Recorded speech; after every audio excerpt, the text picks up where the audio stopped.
Hello and welcome back to Unearth the Past, a brand new family history and genealogy podcast brought to you by me, Dr. Michaela Hume.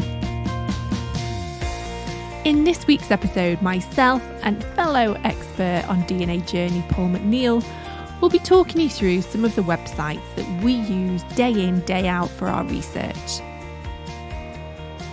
Now, we're not going to be talking about the main genealogical websites, and that is because I have experts coming in to talk to us about those websites over the next couple of weeks. Now on with the podcast.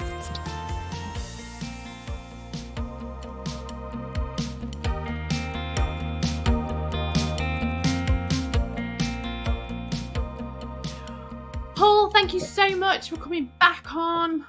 How are you doing? Have you had a good week? Been a wonderful week. It's the sun has been shining all week. Looking after the grandkids. Up at the Museum of Winchester, because I'm giving a talk there next week. So I was just up there and sussing out all the layout of it and what's there, and went underneath it. There's a few secret tunnels under there. So it's been really good. What's your talk about?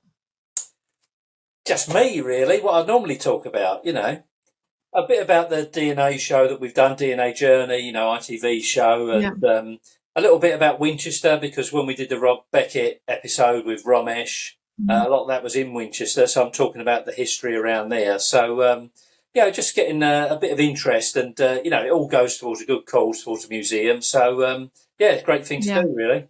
Fantastic. So if people want to come and listen to you, do they need to get tickets?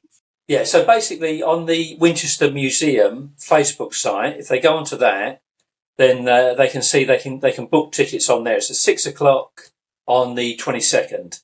So if they go along there, they can book the tickets, come along. If it's overbooked, I'm sure we'll be able to put another one on. I mean, I'm speaking for the museum, I don't really know, but I'm sure they could do something. So, it'd be me doing my dog and pony show that I normally do. Anyway, let's get back to what we should be talking about, which me and you never do when we are recording together.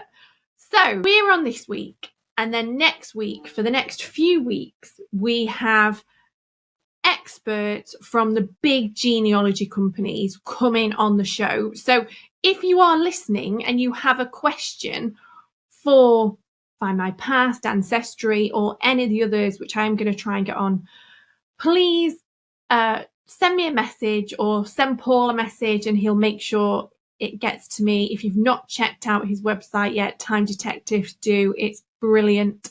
Loads of blogs on there for you to have a read of. Send us a message and I'll make sure that it gets asked when we have the experts on from the big genealogy companies. But before we have them on, I thought it was worth me and Paul having a chat about the websites we use, because believe it or not, we don't just rely on those big genealogical websites. There are many other websites that we use when we are building a family tree and building the family history of a particular person. So Paul, do you want to kick us off then and give us a website that you use in your research? Okay, well, because a lot of what I'm doing is around finding the story, you need to build a tree, you need to get the dates accurate and everything. But what I'm really looking for are stories within that tree. So I'll often go to try and understand a sense of place where the family comes from. And a great website for doing that is British History Online. So if you go in there, they got things, lots of information about individual streets in London. They've got information about the county histories. So they've got like the official county histories on there. And it can give you a bit of background as to why people did things, especially movement. So for example, I found one family I've done a tree for recently, lovely family. And, most of their history is around London, but originally they came from near the New Forest. And I was trying to work out why they moved. Okay, there are things that let them move, like trains, stations being built and all this kind of thing. But most people move for work. And what I found out was, in an area called Pennington in the New Forest, they opened up salt marshes and turned them into salterns when they developed salt. and their ancestors moved from inland within Dorset and Hampshire to go to the coast to work in these salt pens. And that was a reason they actually moved. So without something like British History Online, you wouldn't see this kind of thing. It gives you a background to an area, and if you can match up a time and a place to a movement of people, it gives you a wonderful little microcosm of why people did things as opposed to just what they did. Okay, well, my suggestion is the National Library of Scotland maps, and that's because I love a map. I use maps in all of my research. I use them to chart how an area has changed. I use them often if I'm looking for a particular family and I want to prove it's them. I'll look at a map to see, well, is it them? Where were they on one census? You know, have they moved to that particular area? Is that possible? I also use it to see mobility. So to chart where, if my ancestors, you know, whether they made a few quid and moved into a bigger house, or whether they hit hard times and ended up, you know, in a slum terrace, as all mine did, in parts of Manchester. So I use maps a lot. There are many different map sites out there. I think many of us have probably heard of who's Poverty Maps of London. They're a great resource. I would recommend having a look at those. But as I say, the National Library of Scotland has quite a few maps on there, and they're mostly Ordnance Survey maps. If you don't like looking at your maps online, Alan Godfrey, you can get, he's got loads of maps. The Alan Godfrey collection, I think you can get them on the internet. I've got, honestly, about 30 of those maps sat behind me. Also, I am, as many as you know, based up near Manchester. We have something called the Manchester Public Profiler, which is where we have several different maps that overlap each other. So if you find a particular street, you can really chart how that street has changed. Do you like a good map, Paul? Yeah, and I'll pick up on what you said, because a lot of the things I end up tracing are to do with London. I mean, not exclusively, obviously, but a lot of them, so many people came to London, it's unavoidable, you know. But you talked about the Booth archive. The Booth archive is fantastic. And not just for the maps, it's for the police reports.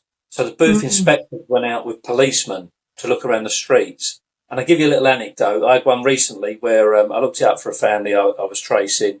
And, I found the street at the actual time they were living there. And, the Booth guy had gone along with a policeman to make sure he wasn't attacked. It was in South London, you know. And he sort of praised the street because there weren't many prostitutes out during the daytime on the street. So and they talk about how many drinkers you have there and how many fights there are. And you get all this kind of real gory colour that's really interesting about an area. And you tie it in to an actual street, as you say, on the map, that are colour-coded to tell you what type of people lived there. Were they honest working class, or were they criminal working class, or were they, up and coming working class? It's fantastic.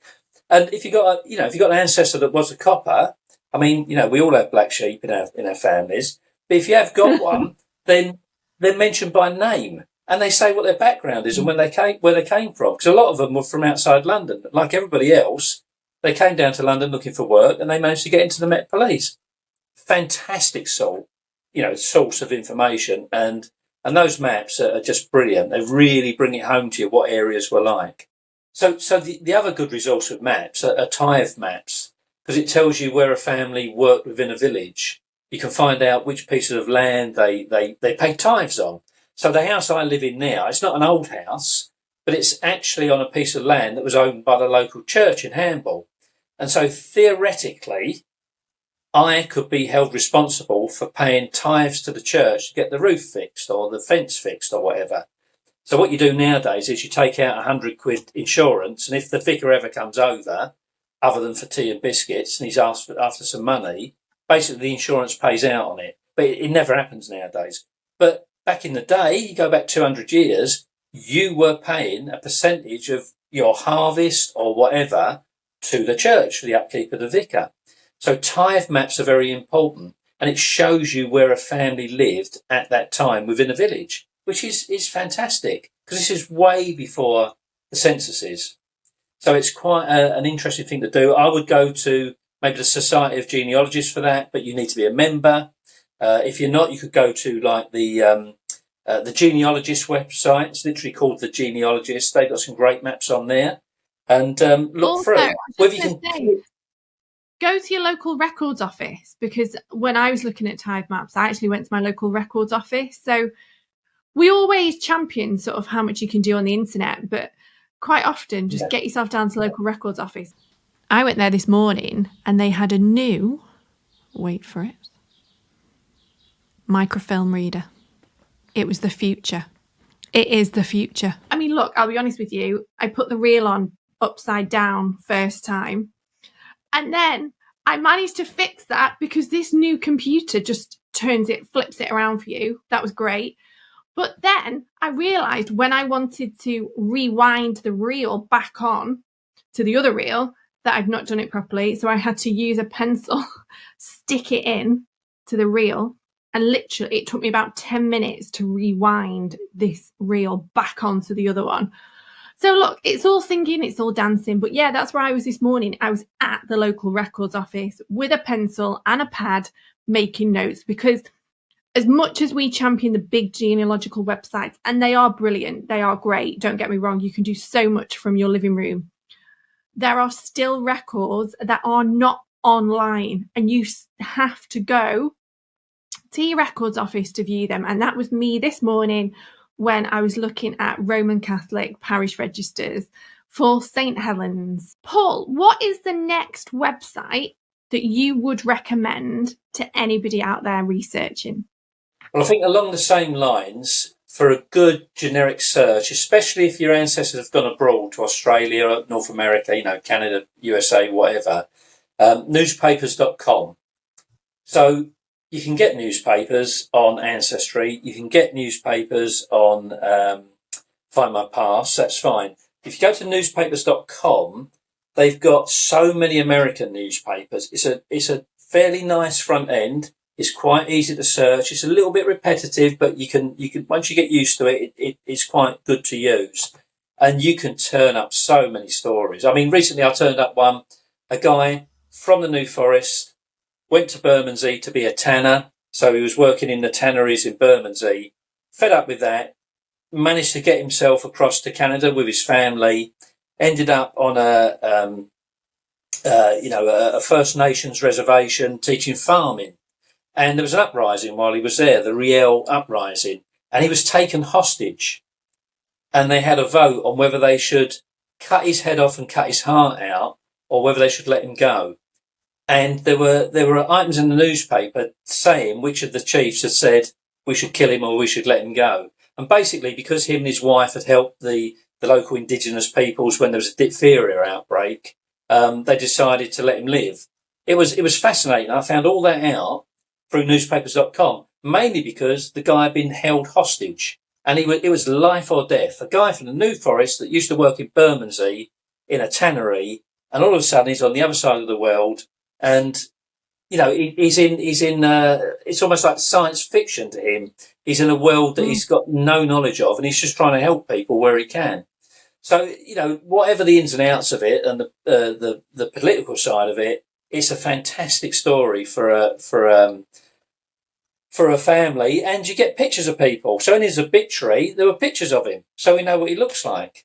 And there was a big long list of all the things he'd done, all the things he'd achieved. And you don't get that from normal records. That's from newspapers. So newspapers.com, fantastic source of knowledge. I will say this as well. Check out your local library, because I know with my local library, if you have a library card, you can access online newspapers. So you can actually, I think it's through ProQuest, I think it's called. You just type in your library card number and you can actually access historic newspapers for free. No subscription, as long as you've got your library card, you can do it for free online. So it is worth just checking what resources your local library has. So speaking of local libraries, I suppose this ties in quite nicely. I adore pictures.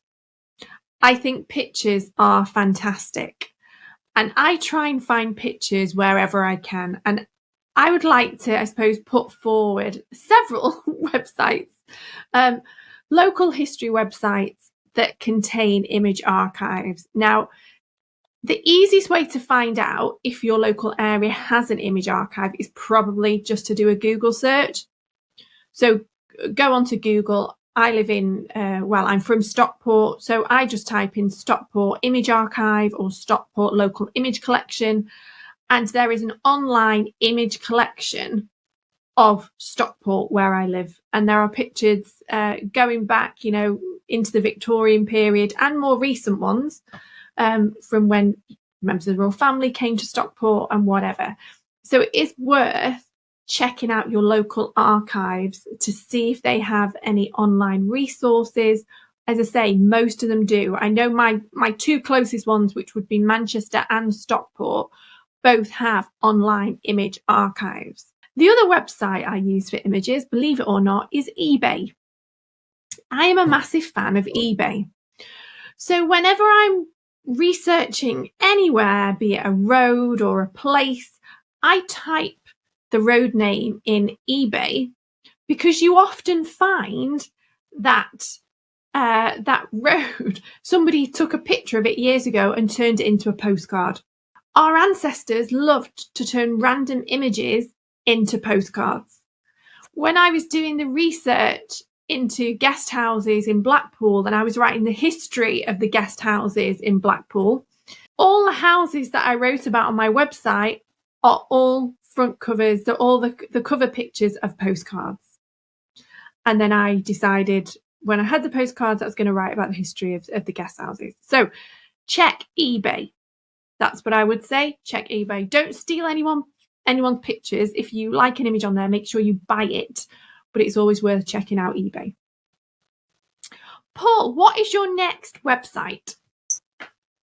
Well, I'm quite torn, but one I actually quite like is a straightforward one, the National Archives Discovery. So people go to local archives to find things out. If you go to the National Archives Discovery, so lots of things are online. Lots of things can be downloaded for free. So once you've registered, a lot of things are free. So some of the things you can get on Ancestry, for example, like medal cards and that kind of stuff. But there are other records on there. There are very old wills. There are all kinds of disputes within families and inheritance that you can find on there that you wouldn't know about otherwise. If they haven't got them online, they'll tell you where you can find them. So a lot of them will be at Kew. If they're national, you go to Kew to look at these things. But some of them, they will say it's in the Norfolk archive or some other archive. But it would tell you where to get to them. And it actually give you all the references. So if you go there and you know what you're after, you can walk in and say, right, this is what I'm after. Fill out the form, tell the person whatever it is you're doing, and actually get straight to it without having to spend time looking through to find it. So National Archives Discovery is particularly good. And actually, when we did on DNA Journey, when we did the Redknaps, although it was too much to go in the show, but the Redknap family worked on the river. But before that, they were basically mercers. They were merchants on the Thames, woolen merchants and clothiers. And one part of the family that Harry and Jamie are descended from went from being the actual people that made the clothes and sold them to the ones that transported them along the river.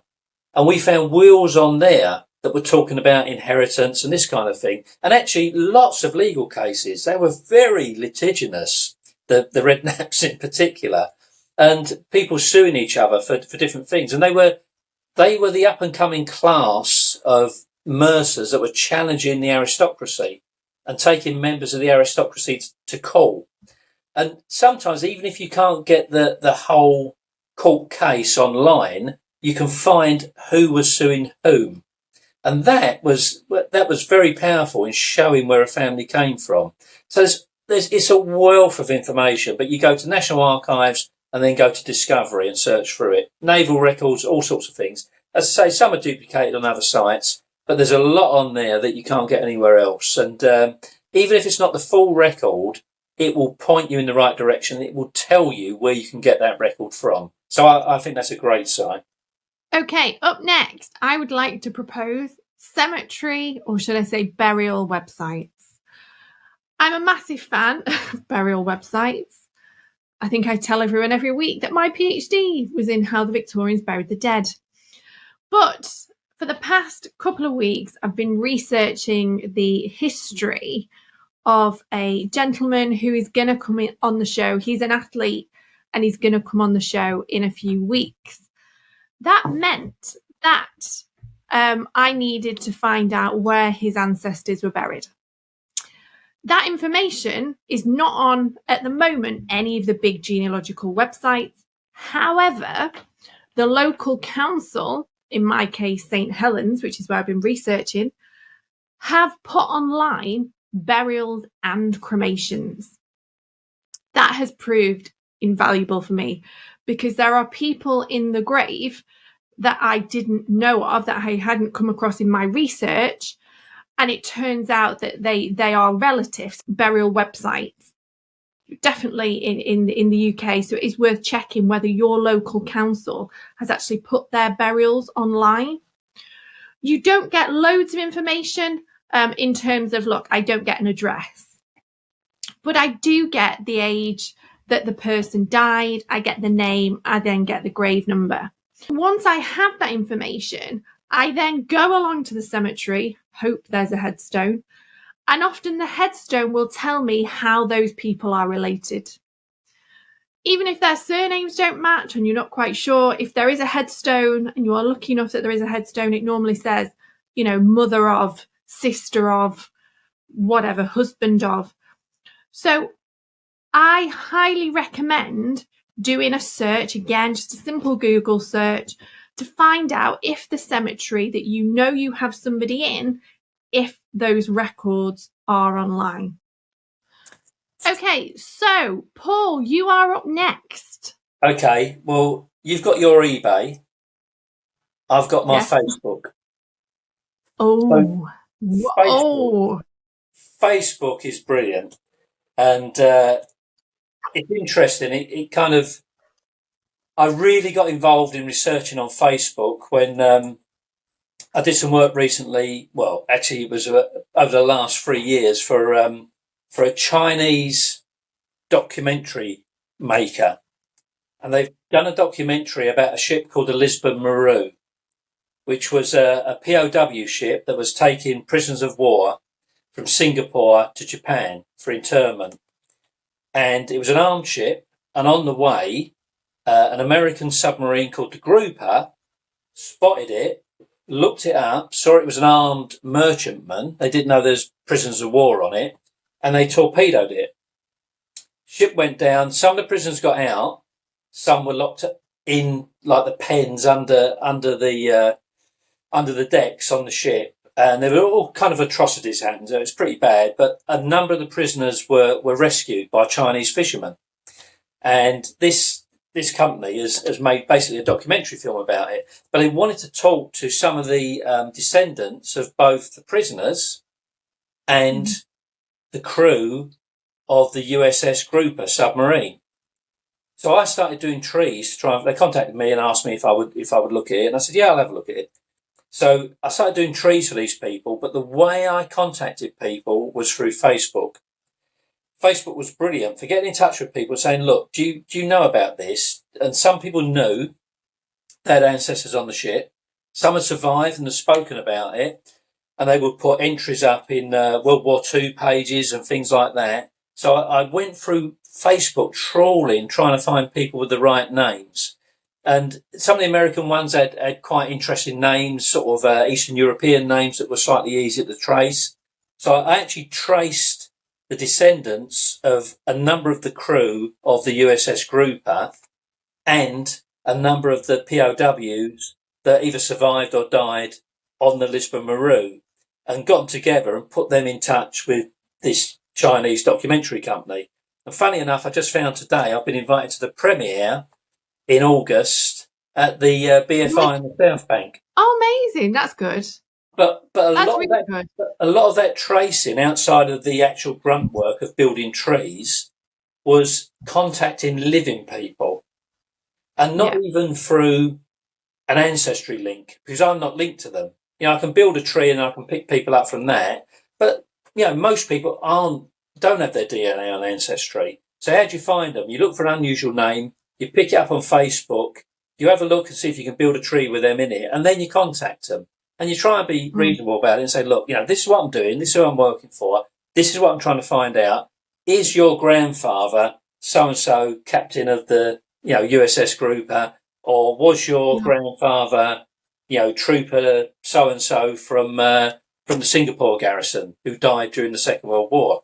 And that was an absolute godsend for tracking these people down. And once I found them, I passed them over to the to the production company with the information I'd got, and it was up to them then to take it further. When I did my Finding the Peterloo 11 project, where I recreated that photograph from the 1880s, I found all my modern day descendants. So I started obviously with the image. All I had was this image from 1880 of people that had been in the Peterloo massacre, were basically on the field when the cavalry went in and charged. So I had this picture. I had their names and their ages, and I knew that they lived in a place called Failsworth. That's all I had. So I started at the picture, and rather, you guys will know if you're listening to this, when you start a family tree, you start with yourself and you work backwards. I started with the picture and worked into the present. And when it got to finding those final modern day descendants of that picture, I used Facebook. They probably thought, Paul, I'm just throwing it out there, I was very weird. They just had this random person contacting them saying, did you know your ancestor was in the Peterloo massacre? Would you like to recreate this photograph? So I think they thought I was slightly bonkers. Nevertheless, it worked, and I think I managed to get 9 out of the 11 to pose for the picture. Oh, that's fantastic. But that shows you the power of social media. Outside, you have to think outside the box and think about what people use rather than what you use as a genealogist. What do people use? What are people interested in? And that's where you get those connections. But that's fantastic. I mean, what a great story. So the next website I thought I would talk about, I couldn't decide whether to talk about the London Gazette, which has been really useful in my research. If you have an ancestor that maybe won a medal, you will find them mentioned in the London Gazette. If you want to know when a particular cemetery got a closure order, you will find it in the London Gazette. It was basically the mouthpiece of what was happening in government, legislation changes, anything to do with the military, you will find in the London Gazette. So it's great in terms of social history, broader social history, but also if you are looking for a particular person, it's also worth checking out the London Gazette. I'm going to have the London Gazette then, I suppose, as my next one. I was torn between that and also Leicester University has got a fantastic website dedicated to trade directories. It is packed full of trade directories. So I think I've just kind of used up my one website and sort of spoke about 2 there. I'm just hoping, listeners, that Paul doesn't notice. Anyway, Paul. Don't worry, nothing gets past me. I was brought up in Peckham. You won't get one over on me. If you're having 2, I'm having 2.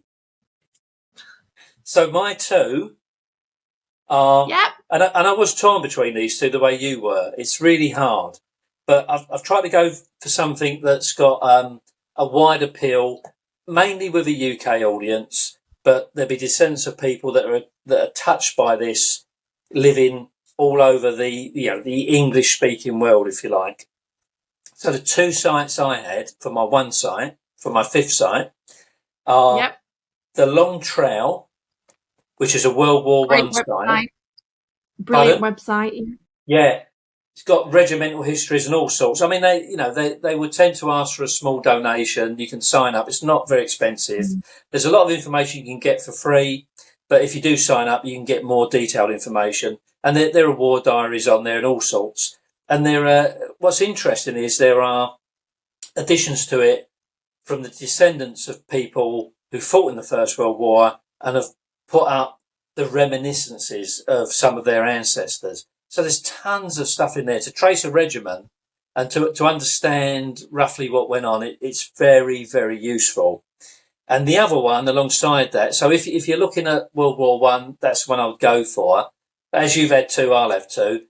My second one, of number 5.1, is workhouses.org. So that lists all the workhouses in England, and it gives you a floor plan, and it tells you a bit about them, it tells you about official records, and you can kind of use that to then go to, say, newspapers and look up things about that workhouse. But it gives you a great context. When was it first built? Was it the first workhouse or was it the fourth iteration? So if it was a third one built, it was probably quite decent. If it was the first one built and it was built in the 1700s, it was probably bleeding awful. So you can find all kinds of information on there. So they're two that I tend to use quite a bit. Can I just give a big shout out actually to Paul Higginbottom? I was fortunate enough to work with him on the Great British Dig when we dug a workhouse in Oswestry. And they say, never meet people that, your idols that you look up to. Well, in the history world, Peter Higginbottom is one of them because he has done so much work. He has been physically to every single workhouse location in the UK and in Ireland. And he has written numerous books. I think I've got most of them behind me on the shelf. And also, he has written about mother and baby homes, which was really useful when we were doing the research for Alison Steadman's family. If you've not seen it yet, please watch that DNA Journey episode. It is brilliant. You can catch it now. I think it's on ITVX. It's a fantastic episode. And when I was doing the research for that episode, I reached out because he had mentioned it on his website of children's homes. So, yeah, he's done some fantastic work. And if you've not had a look yet, check it out, workhouses.org. The one we've not mentioned that I feel we should mention is Free BMD, or where I am, it's called Lancashire BMD. Yeah. It's great. It's free. It is what it says, I suppose, on the tin. It's births, it's marriages, it's deaths, or potentially even baptisms in some cases, marriages and burials. But it's a great resource. I have got the tab open on my screen now because sometimes you just get that extra bit of information that you don't get on any of the other websites. I love Free BMD, and it's interesting because it lets you look at things quickly. Because I do this professionally, I don't want to spend hours mulling over something. I want to get to the facts very quickly. And there are various techniques for doing that. And one of them is you go on Free BMD, depends on the surname. You get an unusual surname, you just plug that surname in, you press all, so you don't ask for a birth, marriage or a death, you press all, and you put it in, and everything from like 1837 to nearly to today, you get a list of all the births, marriages and deaths, colour-coded, and you can see what areas they came from. So you say, okay, well, this family started off in this area, they moved to that area, obviously some stayed there, some went over here, some went over there, and it encapsulates it really quickly. All right, if your name's Smith or Jones, you can't really use it that way. You've got to be more precise. If you've got a more uncommon name, it can give you so much information at a glance for free. It's absolutely fantastic. So I would, and the other thing, I do a little trick with this when I talk to people on Facebook, and quite often someone will say to me on Facebook, "Oh, I'm really interested in my background, blah blah blah," and they might know nothing about it. I mean, a bloke I've been talking to is a cab driver from London, and he does tours of London, fantastic tours. Look him up on site. I mean, he's on Facebook, but he does these tours for Americans generally. But he knew nothing about his family, and I just put his surname in, and like within 10 minutes, I found out exactly where they were from. And I said, "Oh, okay. Does your family come from here? And they do this? And were they that? And is this your grandfather?" And you look like a magician. You know, all Mm. right, I am clever, but I'm not that clever. You know, I use that, and it's just a great thing to really quickly boil down what it is you're looking for. And especially if someone's got an uncommon name, it really gives you an insight into it. And it's all free. I love it. Absolutely love it. I know we've covered 5 between us and we said we weren't going to do any more, but I think it's worth mentioning local family history societies. And there Yeah. are family history societies, I think, that just cover everything, isn't there? You know, dependent upon where you're from. There are quite a few different ones. Yeah, definitely. I mean, there's kind of a micro and a macro aspect to this. So you've got your local family history societies, which are brilliant. I once researched the Earl of Portsmouth, who was denounced as a vampire in a British court. So he was actually denounced as a vampire in a British court. And I looked him up. It's quite an interesting story. It's on the blog site, The Vampire Lord of Hurstbourne Priors. But I went to the local records office in Winchester, and I found a letter written by his ex-wife begging for money from the family, basically. And it's something you would never find anywhere else. But there are family history societies, local ones, that talk about these things, talk about stories that are handed down through the generations. It's all the colour that you don't get from basic archives. Very, very interesting. Another one which we actually haven't mentioned, and I don't know, there's probably about 10 now, I've lost count, is war graves as well. War grave cemeteries are really useful. I know I mentioned cemeteries in this country, but if you are researching somebody that died, for example, in World War One, it is worth having a look online at the cemetery where they have been buried. Sometimes you may find an image. Sometimes you might want to Google Earth it and sort of go and have a look, you know, from a distance yourself. Don't forget, as I've said, not all cemetery records are online. It's in like on the main genealogical website. It might be that you have to look at individual websites or even the Commonwealth War Graves website, which will then direct you to where your ancestor is buried if they died in World War One or World War Two. I mean, Commonwealth War Graves is a tremendous site. I did a commission with ITV Meridian with Derek Johnson, the reporter from there. And basically, he was doing a programme about the Commonwealth War Graves and what was happening in Belgium at the time. It was an anniversary.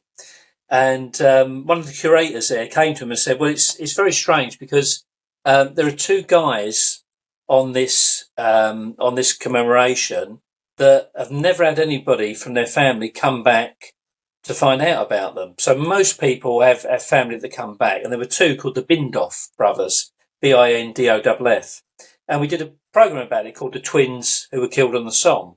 And I researched it, and you go into the Commonwealth War Graves, and it will tell you where they died, where they were buried. It might have a little bio about them and their parents. So there's so much in there, and that basically let me trace their tree backwards. Funny enough, they were actually German originally. They came over from the Palatinate in the 18th century to London, and but then became kind of fully English and fought in the First World War.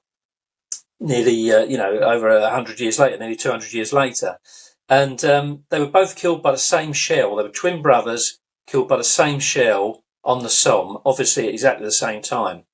And one was they were both killed outright. One, there was nothing to be identified afterwards.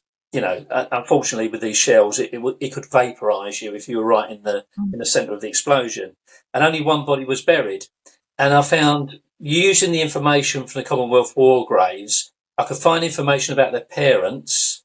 They had no other children that had given living ancestors, I don't think. And we had to go up like side routes to find out they had no children, to find out the living ancestors. And we eventually found them in a lady in Brighton. And basically she had a load of stuff in her loft from her mother and her aunts about what had happened and the way the family had tried to trace the missing brother, because there was no grave for him, because there was nothing to bury. And it was absolutely fascinating, and we closed the loop on it. And the Commonwealth War Graves Commission, their site, basically let us close that loop and bring closure to that family as to what happened to these two guys. Absolutely fascinating. We found, you can find letters off the back of that site, saying what parents writing in asking where their son was buried and this kind of thing. So you may have to go to other sites from it, but it gives you so much, because it gives you their regiment, it gives you the day they died, it gives you their service number, all these things you need to look in other sites like Ancestry or Find My Past or whatever it might be. It's all in there. It's such a great way to start it. The other thing it gives you is when you find civilians who died in World War II, some of them just died for the same reasons anyone dies anyway, but you find families that were killed in the Blitz. And civilian casualties are also registered on the Commonwealth War Graves. So you can start to find a whole household that was hit by a bomb during 1939 or 1940 or whenever. So you start to be able to piece together a much bigger picture, because it leads you into other people. And you can search by surname. So you can find generations in there. You can find whole families. Absolutely brilliant site. And of course you can then go and visit the actual grave site. And it might be over here, it might be abroad. So that's a great resource. Paul, I need to ask you one question. If you could invite anybody from your family tree for dinner tonight, who would it be? What would you cook them? And what question would you ask them? Okay. It might be my Uncle Stan, who was in the Golden Highlanders, even though he came from Bermondsey.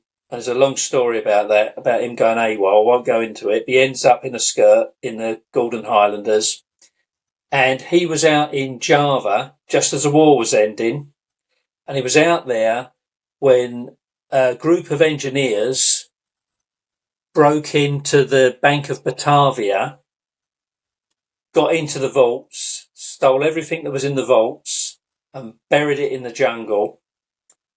I would probably cook him a paella, because I'm good at cooking a paella, and I know he used to like going to Spain for whatever reasons. And I would ask him where he buried it and does he think it's still there. Paul McNeil, thank you so much for being the guest on this week's podcast. If people want to contact you, what is the best way to do it? Well, if they go to my blog site, so it's www.timedetectives.wordpress.com, and you can contact me there. You can email me there. I'm Paul McNeil at timedetectives.co.uk. They're the best places to get me. I'm on Facebook. Either as Time Detectives is probably the best one to get me on that. I'm on Twitter. I'm sort of on TikTok and that kind of thing, but I don't really know what I'm doing. I just post pictures and videos up. I don't know what happens to them. So that is it for this week's podcast. I really hope you enjoyed me and Paul chatting about some of our favourite websites. We did miss some off. I forgot to include websites such as findagrave.com, which is brilliant. But maybe we will do a part 2 some point in the future. Don't forget, next week I've got Mary on from Find My Past. So if you have any questions about Find My Past and about the records on there, please let me know and I will make sure that I get your questions asked. Don't forget, if you're watching this on YouTube, please remember to like and subscribe. And if you are listening to it via your usual podcast provider, please remember to download. And if you can, give us a like if you enjoyed it. That would be fantastic. Have a great week. I hope you're not suffering with hay fever like me. And I shall see you again next week. Take care.